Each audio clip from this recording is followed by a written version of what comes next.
All right. We back again. This is NICU vlog number 4. For those who haven't been following, please go back and watch parts 1 through 3. There's a lot of information there. There's a lot of crazy stuff going on. But before we go too far, for those who don't know, I'm KJ. And I'm Taryn. And we started this vlog initially to chronicle, the process that we've been going through with the whole NICU journey, and to heal through that, and also to, help others with the information that we've obtained. Reach one, teach one, basically. So before we get too long-winded, just a little recap. We kind of ended everything off from the last vlog at Hospital B. Anaya was born on September 9th, 2020. She was, I should say she is 3 months premature, and I'll let my wife kind of pick up from there. Okay, so as far as the NICU journey is concerned, we went home at 121 days, after 121 days in the NICU. Yay.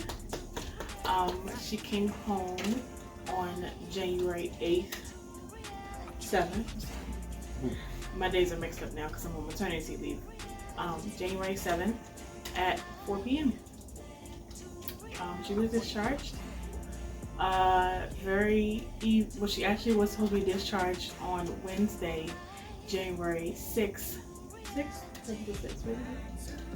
The day before. Yes. My days are all jacked up. She was supposed to be discharged that night. But as we all know, we had a very eventful day that day in DC because certain people felt the need to express themselves how they wanted to express themselves. So she had to stay a little bit longer because of them. So she got discharged on Thursday afternoon. It was a very, very long process. Very tiring process. Later on, we found out that Anaya was the oldest baby there. She was there the longest in the NICU. She was the oldest one there. So I think we left off at the end after I had a 6-week appointment after the surgery. And Naya went through stages to basically get her home. And so there's 3 things that a baby has to pass to be able to prove that they can survive on their own, to be able to get out of the NICU. And that's to be able to control their temperature, that's for them to be able to breathe on their own, and for them to be able to drink their bowels at the same time as they're breathing, like, what normal babies do. So for Anaya to get there, and we definitely had to figure out scheduling to basically be there for her as much as possible, because we could tell that she picks up our energy, and she's just happy to even though she was little, it wasn't much that she could do, especially in the incubator. She knew that we were there, and she did much better when we were there. So in order for her to get home, she first, after they finished the blue light special with her skin, which we talked about in the previous video, after that they finished the blue light special. She was still in an incubator for a while, and I believe we talked about how she had to get to 1 kilogram in weight in order for us to stop touching her with gloves on. Which it was nice to be able to do that. And then we also had to wait, of course, to do kangaroo care with her. She went from, I can't remember the first breathing machine that she had, but she wasn't on that machine very long. She went to the CPAP breathing machine, which is a good thing. That means that basically the baby has to do majority of the work. But the machine is just there to give them a little boost of oxygen, but the baby's doing their own thing. basically. So she was in the incubator on the CPAP machine, and then eventually, um, I believe that's when they started to do, the next was room air trials. She proved that when the CPAP machine, the lowest that they can give her with oxygen, the lowest they can go level wise is 21% from the machine. And she was doing 21% with the machine for a while. So they said, okay, maybe she's good enough to breathe on her own. Let's see what she can do on her own. And she was um, so small. I think Nana was maybe 32 weeks. Just about. About 32 weeks. But she was doing so well with that CPAP. They were like, okay, let's give her a chance. So what happened was the first day she did, I believe, 2 hours. Yes. She did 2 hours the first day. And then the next day, and so what they do is they say, okay, let's see what she does. She did 2 hours. Okay, cool. So she did from 1 to 3 p.m. If we're going to try it again, we're going to wait till 3 p.m. the next day because she has to be back on the CPAP for 24 hours to give her a chance to take a break. Mm-hmm.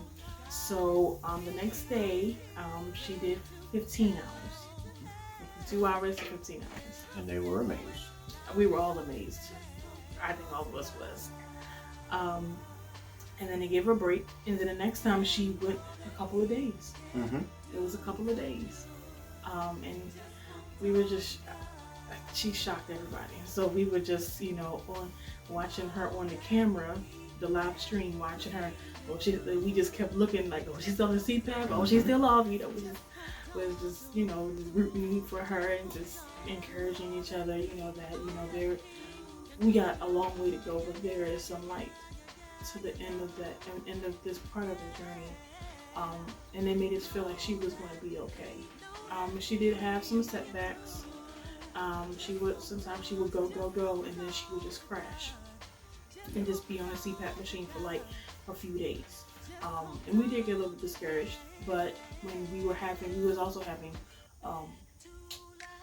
meetings with the doctors as well. So they basically let us know that, she's going to go on room air, but eventually she's going to crash. She's going to be back on CPAP for a few days. That's what's going to happen. And, that suggested.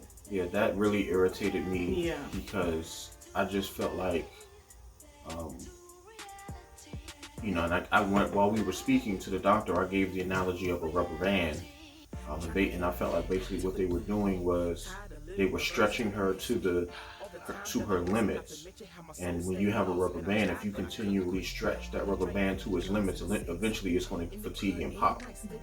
And I felt like, and they were concerned about setbacks, and I'm just like, well, what greater setback than you have than if you break that rubber band? Now you don't have it anymore.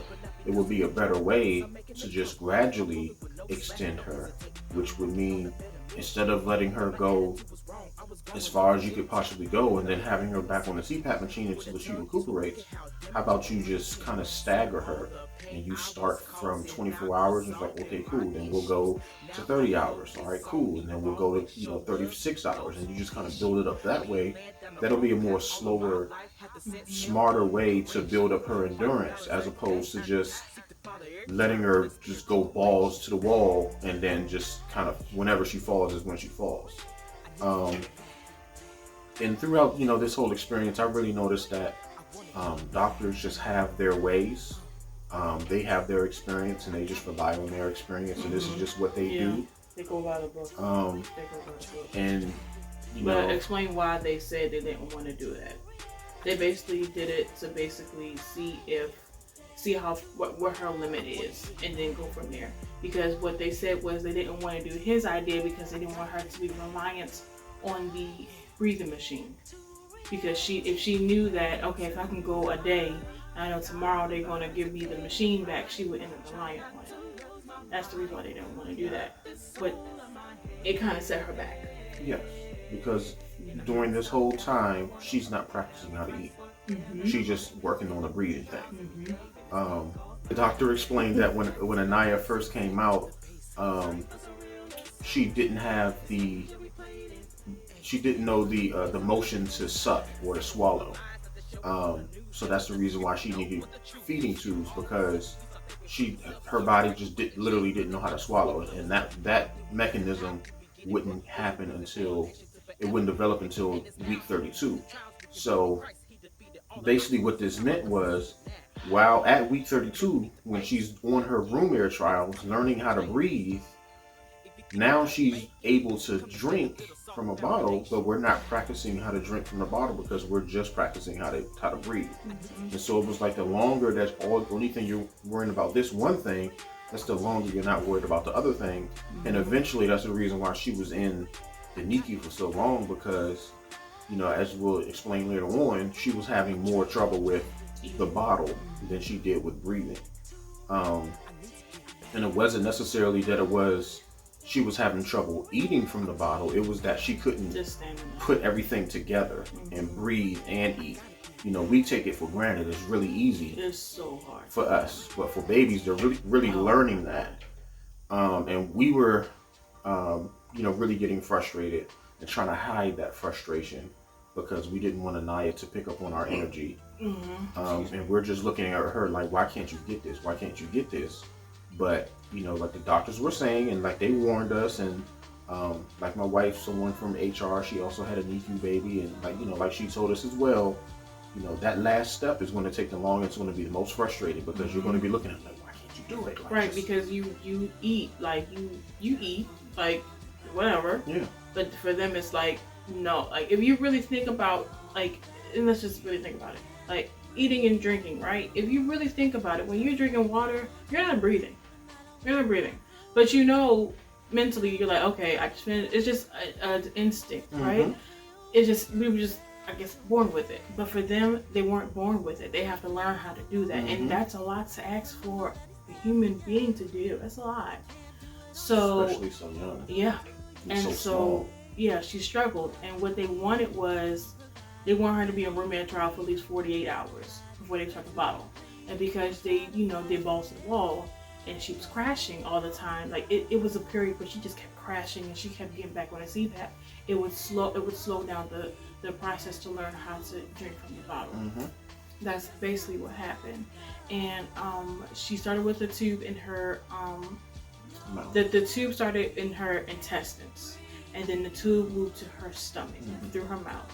And then the next tube, which is called the NG tube, that is through the nose, through the nose, through the throat, to the stomach, and that is to make sure that their mouthway is accessible for them to be able to learn to drink from the bottle. So yes, eventually Anaya was able to breathe on her own. She was able to do that. Once she was able to do that, that's when they let my baby out. They popped open the incubator.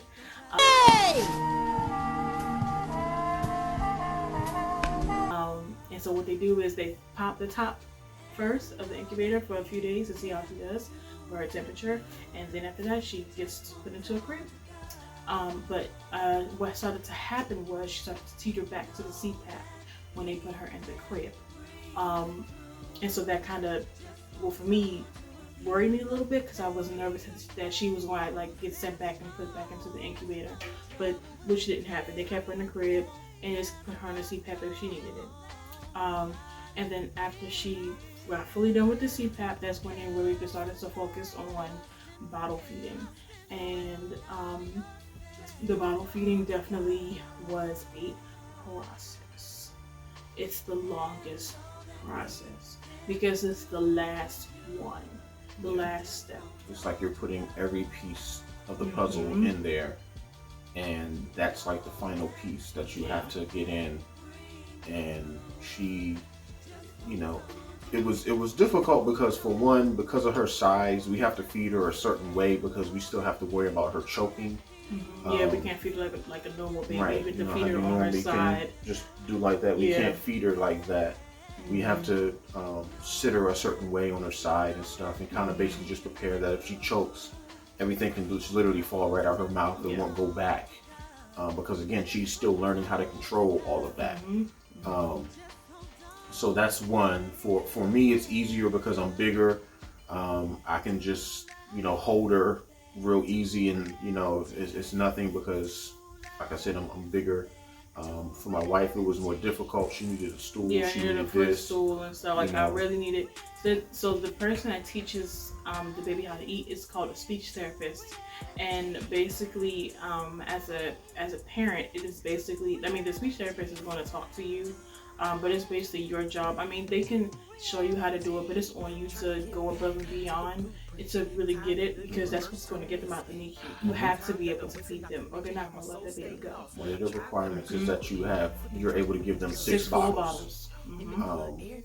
Of whatever is necessary. So if they say based on the Naya's weight, she's supposed to take 70 milliliters, for example. They expect you to give Anaya 70 milliliters 6 different times before they allow you to take her home. So what was basically happening is Anaya really wasn't meeting her goal. Because she was like barely making it. The hospital has a schedule of, understandably, they're a business. They have personnel that they have. People have a schedule and stuff like that. People have to go home. So they literally fed Anaya every 3 hours. Like clockwork. And for all the parents out there, your baby doesn't really operate like that. So because whenever Anaya didn't finish her bottle, so whenever she didn't finish her 70 milliliters, they will put the remainder of that through her tube. Through her OG tube that was in her nose. And their basic fear was that they want to still make sure that Anaya gets her nutrients. Understandably. But again, it kind of made me kind of feel like that what they were doing was pumping up her weight. And she wasn't mentally catching up with it. Like her body wasn't there.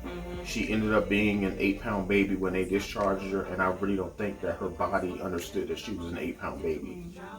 Because in the 4 months that she was in a NICU, they took her from 1 pound, 7.4 ounces to 8 pounds. Like I said, in 4 months. That's a lot of weight gain that they basically did, and that's basically from all the drugs and everything that they were just pumping up in her. Again, I understand why they did it, because it's safer and it's easier for her to deal with certain things the heavier she is. But a lot of those eating challenges, I feel like, is just because they're just pumping stuff in her. And then also, she never really felt hungry. She never really felt what it's like, oh my God, I feel hungry right now. Let me finish this bottle, because I know if I don't finish this bottle, this hunger is not going to go away. So eventually what happened was one of the head doctors came over to my wife one day and mentioned that if Anaya doesn't meet their goals by a certain date, then we were going to start having a discussion about her having surgery to put a tube in her stomach. And it's called a G-tube. Yes. When he said that to me, and like I've said before, Anaya was the oldest baby there, which means that I have seen over 30 families go home. And Anaya is literally, like almost to the finish line. And now this doctor is saying surgery. And I don't care if it's an incision. I don't care. Any cut on our child, I ain't with it. Is Wayne Brady gonna have to choke? Period. So I got him talking about that next to me, and then I got another parent literally right next to me getting discharged. So you can imagine how I may have felt at that moment. They got telling me about my child having surgery, and this lady going home with her perfectly fine baby. So it was just a lot. And I broke down crying. I was holding Anaya. I had to really put her down and go to the bathroom and clean myself up, because I was just so tired. I was just exhausted and just tired.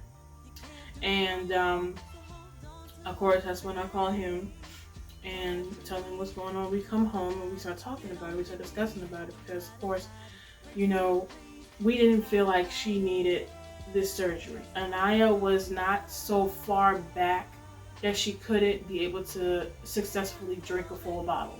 We just had to figure out how to tweak the situation. It wasn't like she was drinking, 10 milliliters out of 70. It wasn't nothing like that. She was literally doing 40, 50 out of 70 required. Yeah.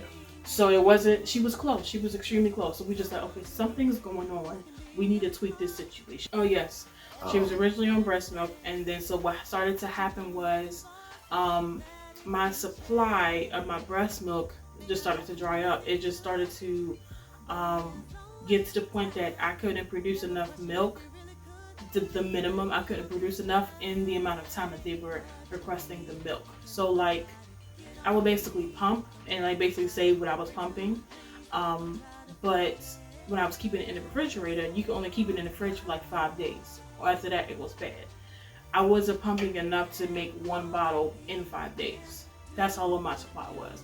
So I was just like, okay, well, this is just pointless, because it was like decreasing. I was taking fenugreek, I was taking lactation brownies, I was doing everything.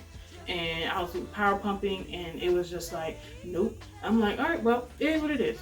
Yeah. And so basically her body, the baby wasn't here. Yeah, my body and said, why are we doing this? Yeah, the baby wasn't around. Why are we doing this? So we're like, okay. So the hospital was using Enfamil brand for all of the babies, Enfamil.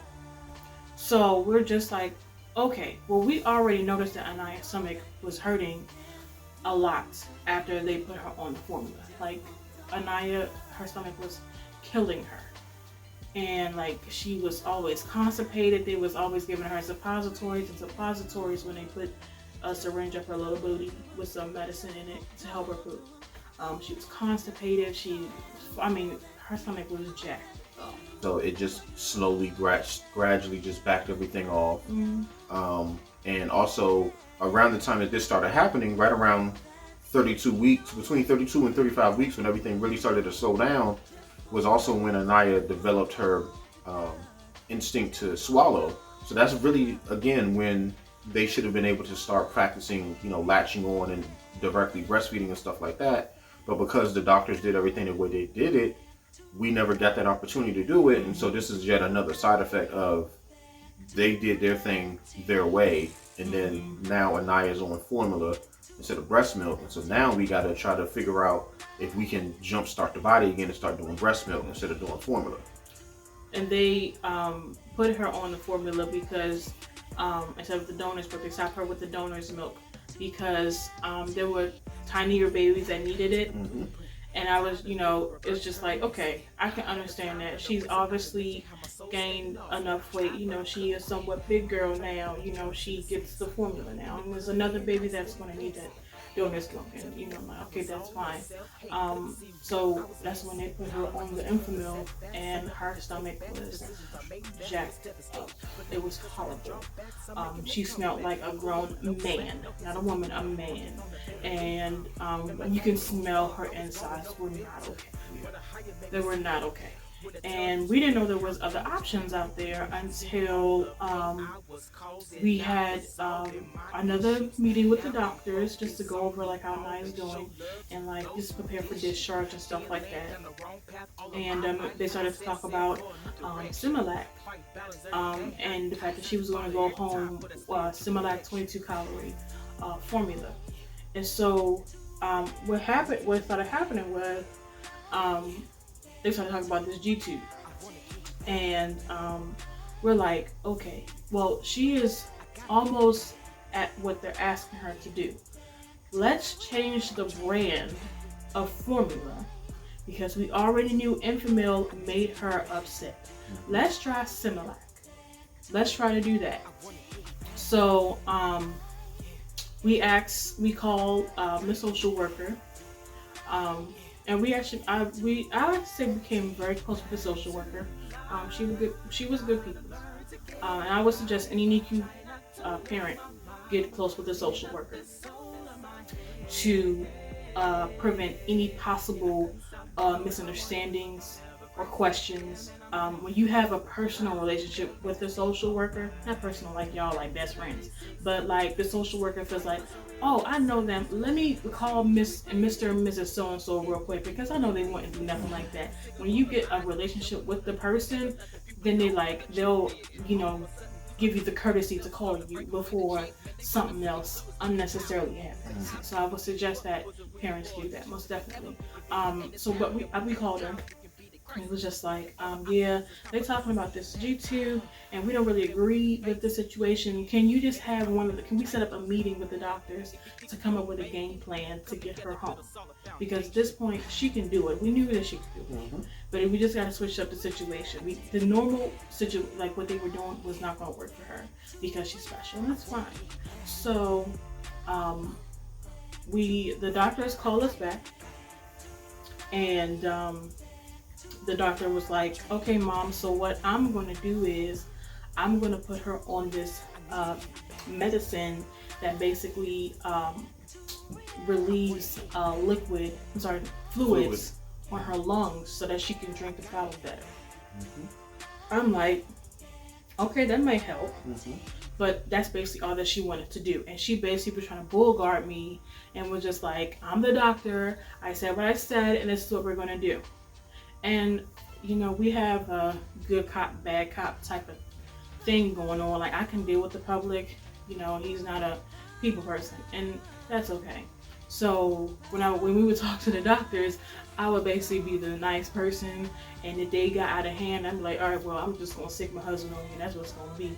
And that's just what had to happen because she was trying to bull guard me, and I was just like, I don't think that's because I'm trying to be nice without being, bitchy. So, that just didn't work for her. And so I was like, yeah, I literally gave him the phone. I said, here.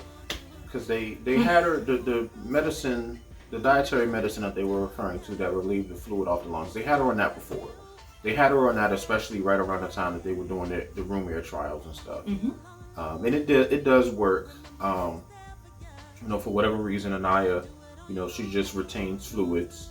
It's just a lot going on. She, her body chemistry is just trying to figure everything out, and stuff like that. So, that's just one thing that we have to deal with her. She just sometimes retains a little bit of fluid, and over time that kind of just fatigues her because she's working harder to do, what another baby would do.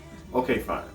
But like I said, that she's already been on it, and it only works to a certain point, and that basically didn't really solve the problem. And so in my mind, I'm like, again, you don't feed a baby like they're in the military like this, but they were literally looking at it like every 3 hours she needs to do 70 milliliters, and that's it. But what if she doesn't want 70 milliliters? What if her body only requires 55, which is actually what Anaya was taking a lot of times. Anaya would normally go between 40 and like 55, sometimes 60 if she was really hungry. Yeah. But they're literally just like, okay, no, her body weight is this, so based on her body weight, she needs to take this. And I'm just like, it's not that simple. What about her metabolism? What about this? What about that? So that's basically how I had to break everything down to the doctor. I'm like, y'all are just looking at it, like literally just looking at a weight chart, and just doing math. You're not looking at the overall picture. The person. And because you're not looking at the overall picture, you're seeing this baby that's struggling, and instead of doing other things to figure this stuff out, just like doctors are just ready to cut now because you're like at the end of your wits and you can't figure out what else it might be. It's like, well, it could be a lot of different things. One thing we switched, like my wife said, was the formula. Mm-hmm. We had to fight them for that. Yeah, we had to fight for the formula, but as soon as we did, she improved. Her stomach wasn't so upset. She wasn't as gassy. Mm-hmm. She still passes gas and stuff like that. But it wasn't nothing like. Yeah, it wasn't uncomfortable gas. Like she would literally just be sitting there, squirming around, and you could tell she was in pain. Now she's not like that. Mm-hmm. And what was most frustrating was every single time I had a suggestion, I could tell as soon as I would give my suggestion, the doctors automatically just shot it down. Because again, they just had their way of doing things. They had their experience, and they just wanted to rely on that. So eventually it just had to be like, no, this is my child. This is what we're going to do. We're going to try it this way. Because we didn't try it your way, and now you're talking about, because your way doesn't work, now you want to do surgery. You're not even thinking about anybody else's way. Well, time out. We're the parents. Mm-hmm. We decide what actually happens. And that's basically what I had to do on the phone. So the first thing that we agreed on was, again, the formula. We also got them to relax on the requirements a little bit. Yep. Because originally they wanted her to do 90% of her feeds by bottle before they would switch her to the next stage. We got them to lower that to 70%. And this is just, she has to be able to drink 70% of what's required in order for them just to take out the tube out her nose. Right. That's it. And then let her do kind of like a free feed, which is what babies normally do. And again, this is just ridiculous. So basically they're like, okay, cool. If she can get to 70%, then we'll take the tube out and let her eat like a normal baby. Why can't you just let her eat like a normal baby and prove that she can actually survive on her own? Why are you asking her to do something that she'll never do again in the rest of her life? Because now that she's home, she doesn't eat every 3 hours, and she doesn't take a set amount every 3 hours. It varies based on what she wants. Yeah, she may want 40 milliliters now, and then 3 hours later she want 80. Right. Like, you know. That's what normal babies do. So I'm like, why are you all holding her to this standard now that'll just literally disappear? But again, they're just like, well, you know, we're just worried about her nutrition. And it's like, see, again, you're throwing this thing out here. You just created this situation. If you had just naturally let her body do what her body wanted to do, we wouldn't be looking at this 8-pound baby. Maybe her stomach isn't big enough to support all of her weight.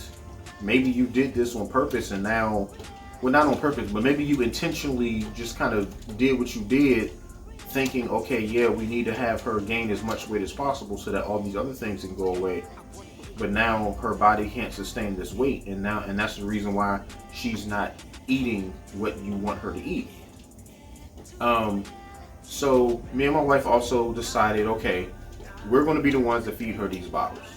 Because it was a certain point where she was drinking more with us than she would with certain nurses, because it was certain nurses that could get her to take a full bottle, and it was, of course, speech therapists could always get her to take a full bottle because that's their job. So, but then certain nurses just, you know, may have been too busy and didn't have time to sit with Anaya in the 30 minutes that they gave her to eat. That was another thing. Yeah, they gave her 30 minutes. And they gave her 30 minutes because at a certain point, the child gets tired and they don't want to drink it anymore. And so if you keep trying to feed them past 30 minutes, what may happen is they may not want to eat at all. Like don't want to do nothing. Theo, that's the dumbest thing I've ever heard in my life. There's no wonder you get D's and everything. Yeah, they call it oral aversion, where they just develop a dislike for the bottle or anything in their mouth.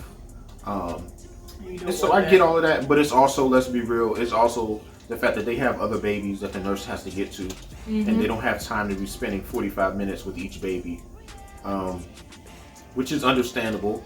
And then there's also the point of, if you're spending 45 minutes with a baby, that throws off the whole schedule, because now that baby's not hungry again for, you know, another 2.5 to 3 hours or whatever, however fast their metabolism is. So it just messes up the whole schedule. But again, those are problems that the doctor has to deal with. When your baby is home, you don't have to worry about that, because you're home. This is just your baby. This is all you do. So if your baby is going to sleep for 4 hours and wake up and be hungry, you're like, all right, fine. My baby slept for 4 hours, wake up. And that's basically what Anaya is doing right now. Like earlier today, she crushed 90 milliliters like it was nothing. She just sat and just, you know, she took a good 3.5 hour nap. She woke up and she was just like food. So I'm just like, yeah. It's probably right now. Yeah. Because she's sleeping right now. So, you know, like all these different restrictions and stuff that they were putting on her while she was in the hospital, it just really didn't make any sense. Yeah, and it started to affect her results. That's basically what it was. So I went ahead and took maternity leave. I was trying to wait till her discharge day, but it seemed like she needed me more than my job needed me. And everybody was understandable, and I rolled out. So I was there. What started to happen was we decided, okay, so I'll do the day shift. I'll be there, like I was there from like 9 or 10 a.m. to like 4 or 5 p.m. and then he would roll in about 9 p.m. and stay to about 3 a.m. And our job was basically to feed Anaya as much as we possibly could, to basically prove that she could do it to the doctors, because they were like, okay, we're going to give it a week with these new changes and everything. And if she can succeed, we're going to go ahead and do the G-tube. Okay, so what started happening was she was so excited to see us and like to be with us and stuff like that, so she wouldn't go to sleep. And instead of her eating, the sleeping started to get into this when she needs to eat. And that means that when it's time for her to eat, she was taking no milliliters, and that's knocking down her percentage of what they're looking for. That's knocking the average percentage down a lot. So that's when we were like, okay, that works. You know, I mean, we were already tired going to the NICU like every single day. It was very tiring, but she was tired too.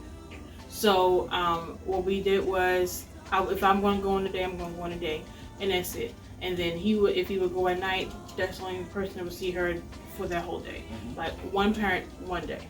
That's basically how we had to do it. Yeah, so kind of the way it happened, like the week that we started the change, on Monday and Tuesday, I went at night. It took my wife a little bit to actually get her leave approved and everything. So on Monday and Tuesday when I was there basically 9 hours, and I got her to take 55 milliliters basically every single time she was fed, and they was looking for her to do 70.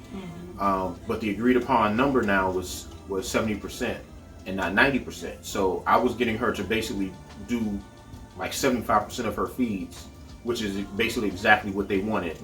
And then during the day shift, that's when I came. The proof of what we were talking about was there, because like I was there at night, and then during the day it was like nurses that was only getting like 25, 30 milliliters out of Anaya, and we were just like see. And so, you know, my wife was like, I'll be there, I'll get there, just got to get my stuff approved. So Monday, Tuesday I was there, and it was just me. By Wednesday, my wife was finally able to get on maternity leave, and so she went on Wednesday during the day, and then by the time I got there on Wednesday night, we started to notice the fatigue and stuff there. Yeah, it was one day I came up there, and it was her bath day, and she was basically out. Like, she was dead to the world for like 6 or 7 hours. She wouldn't take any of her bottles. So what started to happen was all that work that he did overnight, it started to basically get knocked out because of her taking zero milliliters for a few bottles, because she was so tired from spending so much time with him. And so that knocks down her required percentage. And so now it's like, okay, she's so excited to be with us, but it's making her tired, it's taking her energy. So we're doing more damage than good. So that's when we decided to do one parent per day. So on Wednesday was the last day, basically. Wednesday was the first day and the last day that we were both there, because basically Tuesday night I was there with her, and she did good. But by the time my wife got there Wednesday morning, she gave her a bath and everything, and she was just done. So when I came Wednesday night, I didn't stay as long. I still got what I normally got out of Anaya. I was still able to feed her what I normally would, but it was a battle. I could tell she was just excited to see her daddy, you know, and she just wanted to be up. She was tired of just being on her back, looking around at the ceiling all day long, whatever it is she was doing or whatever. It was like, now I finally got somebody here that's going to hold me and play with me and stuff. And so then it turned into with me. If I'm going to be here for 9 hours and the only thing I'm doing is feeding her for 30 minutes and putting her back down, that's being even more of a stress on me, because I'm not even really here doing anything. Now I'm sitting in the chair damn near falling asleep, because I'm literally just feeding you, burping you, putting you back down, because I can't hold you or do anything else, because you're going to get too excited and you're not going to go to sleep. So that's when we switched it up again and was like, all right, cool. My wife will be here, you know, Thursday. I think you was there by yourself. I think you only did Thursday, and then I did Friday. You was there Friday. So we switched it up again, and we were able to, by Friday, we were finally able to like get right at that line when it was like, okay, cool. She was at that fine line, but she still wasn't meeting the goal. Right. She was still at the fine line. So then it was like, okay, I was basically like, look, we just need to get her home. Like, we're just not going to be able to win in their house following their rules. So I was just like, look, we just need to transfer her to, you know, Hospital C, because this is just ridiculous. Like, we literally been here for a whole week, and her percentages was going up and going down, going up and going down. Yeah, it was just like consistent. it was just a battle. And again, it's like their house, their rules. This is what they want, and I'm just like, we're just never going to get it. So my wife was like, okay, well, maybe we should. So we did one final thing, and we was like, it was I think that was on either a Saturday or a Sunday. The bottles. Yeah. That's a change. We asked if we could change the bottles. Because we kind of noticed she would kind of like choke on the nipples sometimes. And we couldn't really figure out what else it could have been. I was like, well, maybe the nipple's too big for her mouth. Maybe it's this, maybe it's that. And so we basically got her to, got the hospital to agree to let us bring a new bottle in there. They checked to make sure that the flow of the bottle was similar to what Anaya was currently doing, and it was. So I was like, all right, cool. If they're willing to switch it up, I was like, all right, cool. I'll try, one or two more things. All right, fine. The bottle, the nipple itself was too big. It was too large for her mouth. The one that we tried, yeah. Yeah, it was too large for her mouth, so that didn't work. So when we started doing this, because she would suck on the bottle so hard, she would like suck the bottle. I mean, not the bottle, the nipple, like all the way in. And so we had to, sometimes we have to like resist kind of, so like kind of pull it out of her mouth a little bit so that it doesn't hit the back of her throat to make her choke. And then also the next day, the doctor was like, okay, Miss So-and-so, she's almost at the 70% of what we're asking for. It was like, how about we increase the calorie intake of the what she's drinking? That way, if we increase the calorie intake, she doesn't have to take so many milliliters. So I'm like, you know what? We've tried everything in the book. Go ahead and give it a try. Why not? This formula is Similac 24 calorie. With that, she's only required to drink 60 milliliters per bottle. So she was already hitting that 55, 60 each time already. She was hitting it for a while. And so with that change, that's when we started to see some progress. So we did the change, but this milk, this formula is so special that the hospital didn't even have it. A couple of hospitals didn't even have it. They had to specially order it with the manufacturer. So for the meantime, they had Similac 20 calorie and they had Similac 30 calorie. So what they did was they mixed half and half, so 30 milliliters of 20 and then 30 milliliters of 30, and mixed it together to make 25 calories for her. And we started to see progress. She started to do good. She started to take her bottles. And I'm like, oh my God, I think we found the key to this situation. I think we got some progress here. And she just started taking them. She just started taking the bottles. It was sometimes we had to fight her sometimes because, I mean, just like any baby, because they have a set schedule, sometimes she doesn't want to sleep.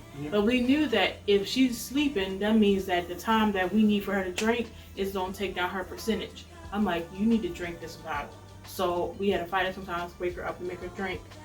She drank it, but, we had to fight her sometimes. And this is another, frustrating thing that, one of my cousins brought up when I was telling him about everything that was going on. He literally just asked, so when does she sleep? Because again, they're waking her up or whatever it is that they're doing. They're literally 3 hours and boom, we over here.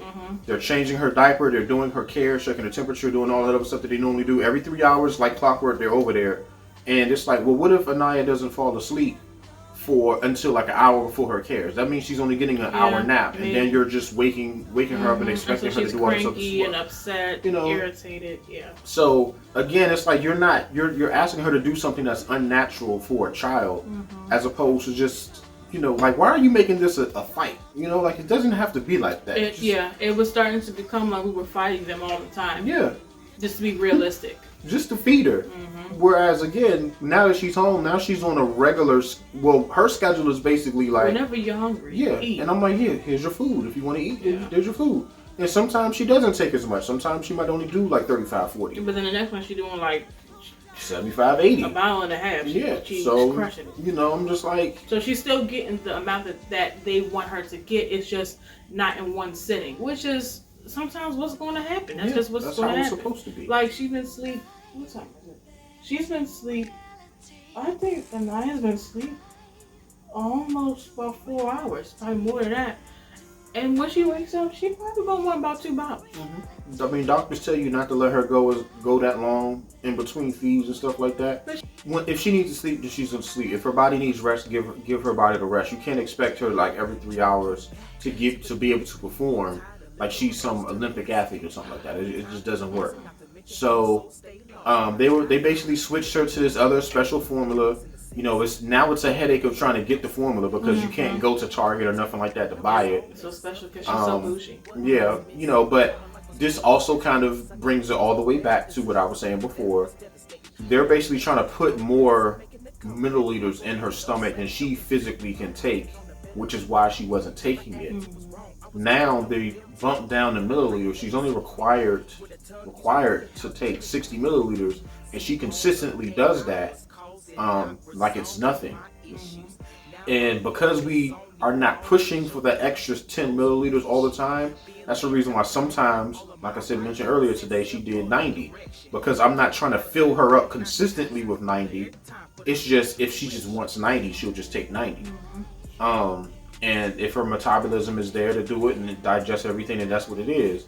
So that's basically the change, is we're not stressing her body to the limit. We're not doing that whole rubber band and just letting it pop. We're not looking at her like, no, you're 8 pounds, you're supposed to take this amount. It's just what she naturally does. And because of that, we were finally able to, pass. We had to do our CPR test. We had to, do everything that they required for us to come home. A car seat test to make sure she can fit in the car seat. Yep. Had to do all of that, and then now finally she's home. That's the reason why my wife keeps looking over there at her. I'm sorry, because she just been asleep for a while, and so she's waking up. And so, moral of the story, because we're going to wrap it up, because it sounds like Anaya wants some attention. We're going to do more on this topic in another video at another time, because there's quite a bit more that's going to go into the comment that I'm about to make. There's another story that I kind of want to tell to contrast our story. It's very sad, but the moral of this story is to be an advocate for your child. Yes. Fight for your child. Yes. Do not let them doctors go down their list like you're just in some assembly line or something like that. Because they're going to treat you like another number. They're going to treat you like another number. Now, with Anaya, because she's been there so long, Anaya really had a fan club. Be real about it. The day of her graduation, it was a cute little graduation. It was like all the nurses were saying bye to Anaya. Even the doctors that weren't her doctors anymore was running to us to say bye to Anaya. She really had a fan club. And because we fought so much and we spent so much time with her, everybody in that NICU knew who we were. It wasn't a question. Everybody knew who we were. And that's the thing that's so important. You have to make your presence known that you are here for your child, and you will not run over me. That's what we're not going to do. It's okay to, like what me and my wife did. She was good cop. She dealt with the people on a regular basis. Me personally, I don't like all the, the hi, how you doing? Like, I'm just like, yeah, whatever. Like, just get down to business. Like, what's going on? Like, what's necessary today? Like, I'm just like point A to point B, just straight to the point type person. And, all the other, nice talk and everything. I ain't really for all of that. So that's the reason why I let my wife deal with all of that stuff on a day-to-day basis, because it just irritated me to even have those conversations. Especially if I don't even know your name and I don't even know what you look like. So I'm just going to forget you. But that's just the way I think. But when it was necessary for me to step up and have that conversation, best believe I did it, and I enjoyed doing it. Because it was just like, you're not just going to push me around. You're not going to do this. You're not going to talk to me like just because you went to school for 20 years or something like that. You think you're smarter than me, because you actually sound kind of stupid to me right now. And I'm going to show you why you kind of sound kind of stupid. And really, the fact that we stood up against them, against them, that's what stopped her from getting that unnecessary tube in her stomach. Like, that's basically what got her home, because it was just unnecessary. Yeah, I think the doctors looked at it like, well, we tried everything that we can think to do, so we're just going to do this now because this is just what we think of. And like I said, just advocate for your child. Do your research. Do your research. Yes. Join support groups.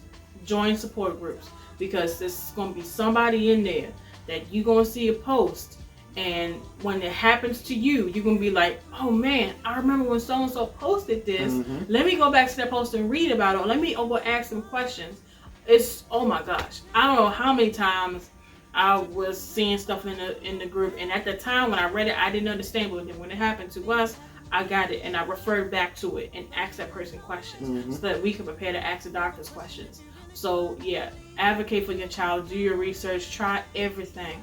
Try everything that you can think of that is meeting their standards, but also makes you happy as a parent. Because at the end of the day, that is still your child. Yeah. So.